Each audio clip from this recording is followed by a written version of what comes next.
Hello, everyone. I thought I would review the play Rosmersholm by Heinrich Ibsen. Now, forgive me if I mispronounce some of these names because it was originally written in Norwegian, although it often doesn't feel like it was. I mean, the play seems like, except for the names, um, like it could have been written originally in English.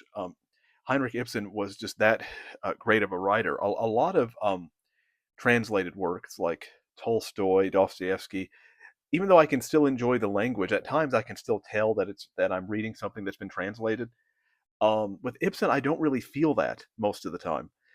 Um, and his language is quite rich in that regard. In fact, I would actually argue that if you're looking for a writer, a playwright who is poetic but doesn't carry the baggage of being archaic like Shakespeare, even though Shakespeare is my favorite writer, but he can be, of course, a little difficult at times. But if you want someone who doesn't have that level of difficulty, but can still be poetic, then I would actually recommend Ibsen. I think he does he mixes poetry and realism and naturalism really well. I think he harmonizes that in a way that really works, that is really resonant and powerful.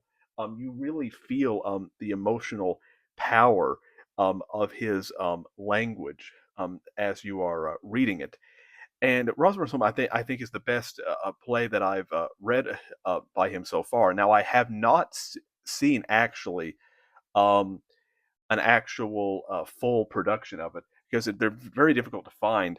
And I did see, however, and this is what actually prompted me to read this, is I watched a documentary about Heinrich Ibsen made in the '80s, where I saw clips from a stage show where the character of Rebecca West was played by Suzanne Burtage, I believe, and this other actor who was in one of the Harry Potter films.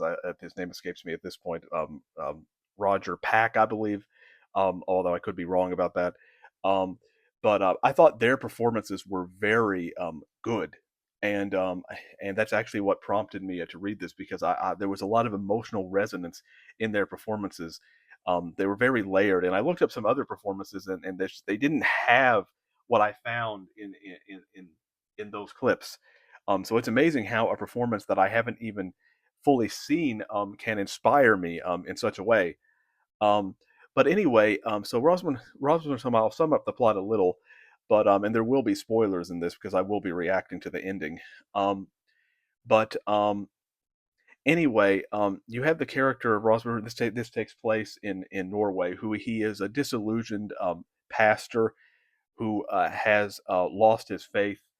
One of the reasons being that his wife took her own life by jumping off of a bridge, uh, and then and so he's very guilty about it, and he's he's become somewhat of a. He used to be very conservative, but now he's starting to side more with the radicals and the liberals, and partially due to the influence of this woman who's been staying with him, Rebecca West, who was the daughter of the doctor who had been treating the wife, and she considers herself to be a very emancipated, liberated woman, and her ideas have been influencing him, and then so when this conservative man Noel shows up. He's like a schoolmaster. He runs this conservative newspaper. When he shows up to try to he tries to show up to convince Rosmer to join his cause and all of that, but then Rosmer has to announce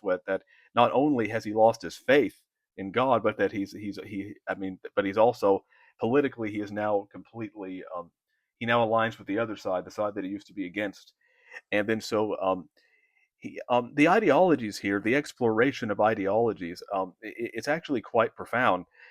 Because on one hand, it seems like Ibsen is siding with the so-called liberal radical side by saying we need to shake off these old ideas, we need come into the light and embrace a new world. And this, of course, aligns with what was going on at the time in all the social changes in the world, Darwinism, believing not taking the Bible 100% literally, women's emancipation, all of that. Those ideas often aren't touched upon specifically, but you can tell that's what they're getting at somewhat. But on one hand, you think, okay, Ibsen is aligning with this because sometimes his characters can be kind of preachy, a little too preachy for my taste in some cases. Um, but at the same time, these philosophies can lead these characters to despair. So then you're wondering, okay, well, is this really what the message is? Um, because Rosma, he wants to be this political radical, this revolutionary, but at the same time, he's riddled with guilt because he can't find objective meaning in anything anymore.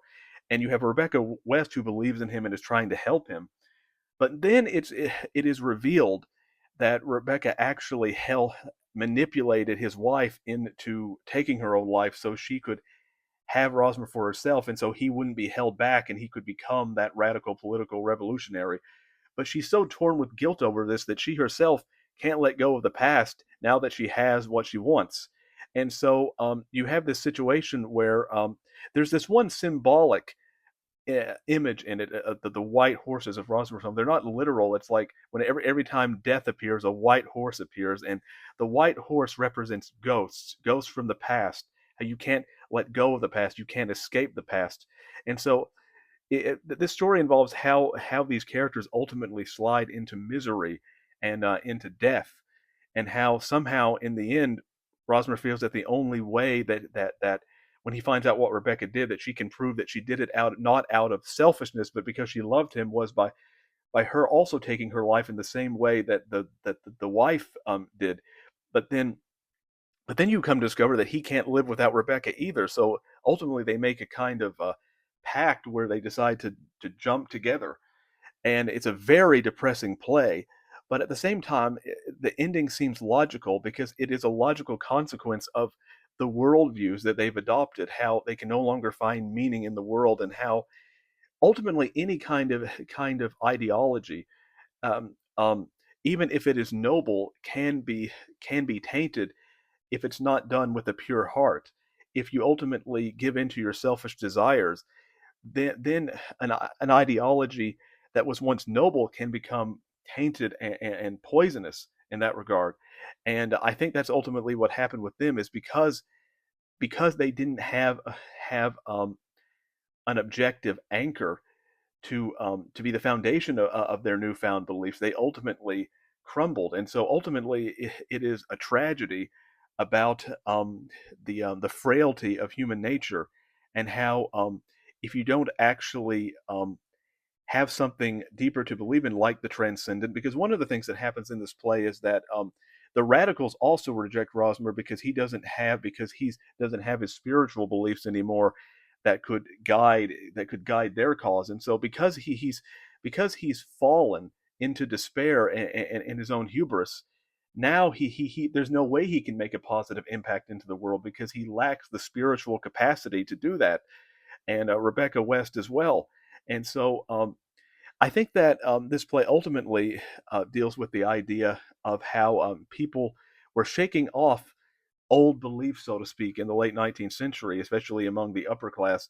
But because they didn't really have anything to replace them with, they ultimately fell into despair. So um, there's a sociological comment here, but also um, a deeper spiritual commentary here as well.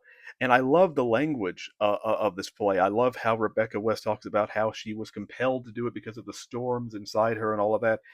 um, the language is very resonant and very powerful, and I've learned a lot from this play and will carry those techniques forward in my own writing. So I would highly recommend you read this play. It's probably one of the best plays that I have ever read so far.